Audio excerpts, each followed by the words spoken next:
E se eu te dissesse que existe um livro escrito há mais de 2.700 anos que funciona como um mapa detalhado do futuro?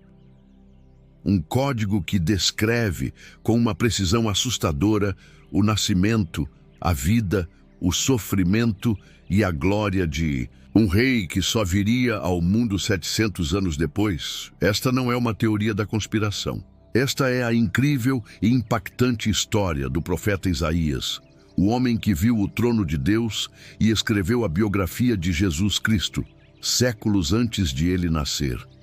Fique comigo e descubra como a visão deste homem mudou a história da humanidade para sempre. Para entender a grandeza de Isaías, precisamos primeiro entender o seu mundo. Imagine viver em um pequeno reino Judá, constantemente ameaçado de ser esmagado por impérios gigantes. A nação estava em profunda decadência espiritual, adorando ídolos e se esquecendo do Deus que os libertou.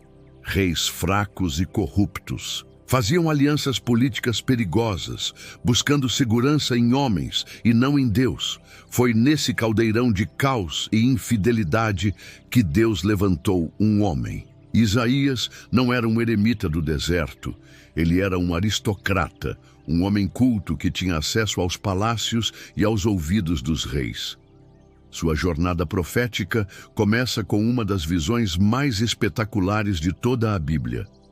Ele vê o próprio Senhor em sua majestade e santidade. O impacto é tão forte que Isaías clama ser um homem impuro, perdido. Mas um anjo toca seus lábios com uma brasa viva, purificando-o para sua missão.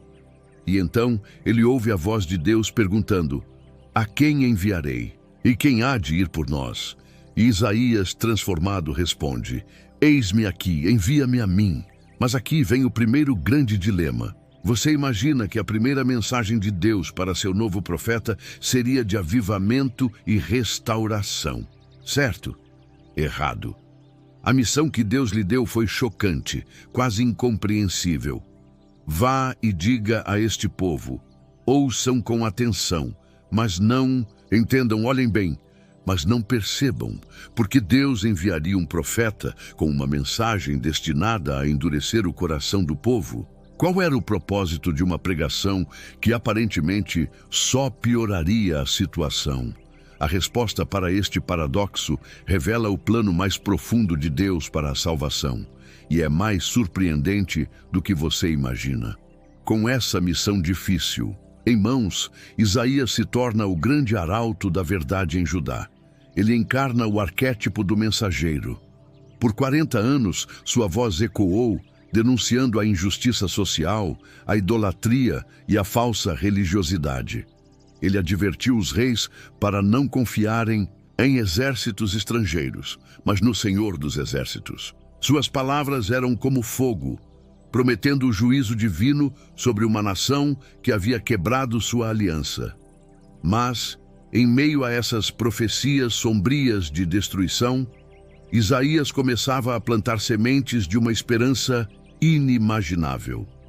Eram pistas, flashes de luz na escuridão. Ele falava de um remanescente fiel que seria salvo. Ele falava sobre um tempo futuro em que a justiça finalmente reinaria. E então as pistas se tornaram mais claras. Ele deu uma promessa a um rei incrédulo. A virgem ficará grávida e dará à luz um filho, e o chamará Emanuel, que significa Deus conosco. Isaías 7,14. Ele foi além, descrevendo a natureza desse menino. Porque um menino nos nasceu, um filho nos foi dado, e o governo está sobre os seus ombros, e o seu nome será Maravilhoso Conselheiro, Deus Forte, Pai da Eternidade, Príncipe da Paz. Isaías 9,6. O povo, esperando um rei guerreiro que os livrasse da Assíria, não conseguia compreender totalmente quem era esse rei divino, como ele traria a paz. Isaías estava preparando o palco para a maior revelação de todas, a peça central de sua profecia que só faria 700 anos depois. E aqui chegamos ao coração da mensagem de Isaías. a entrega da promessa. No capítulo 53 de seu livro, Isaías para de descrever um rei glorioso e passa a descrever um servo sofredor. Ele entrega a biografia do Messias, não em seu trono, mas em sua cruz. Ele foi desprezado e o mais rejeitado entre os homens.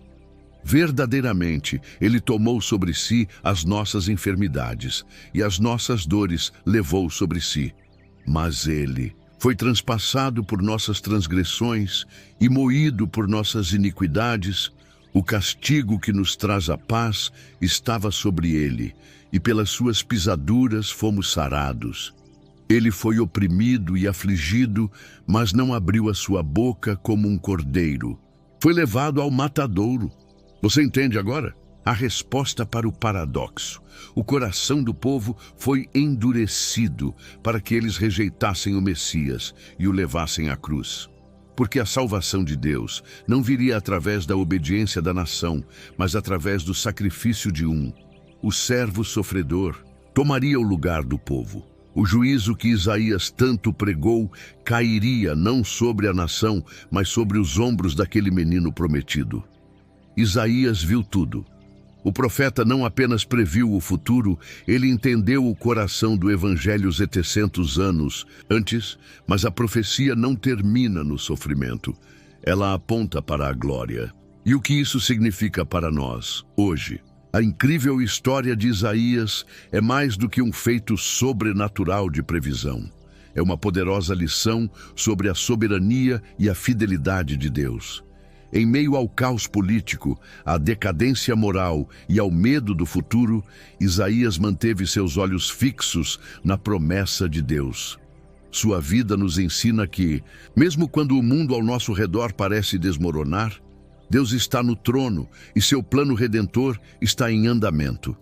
A mensagem de Isaías ecoa até hoje e nos desafia a refletir. Onde nós temos colocado nossa confiança? Em alianças políticas, em nossa própria força ou no Deus forte? Temos a coragem de Isaías para defender a verdade, mesmo que sejamos a única voz. E o mais importante, já nos encontramos pessoalmente com o servo sofredor que Isaías descreveu? Já entendemos que pelas suas pisaduras fomos sarados? A profecia de Isaías não é apenas um fato histórico para ser admirado. É um convite pessoal para encontrar a paz e a cura no sacrifício do rei, porque Isaías não apenas escreveu a história antes que ela acontecesse. Ele nos deu o mapa para encontrar a esperança em qualquer tempo, olhar para Jesus.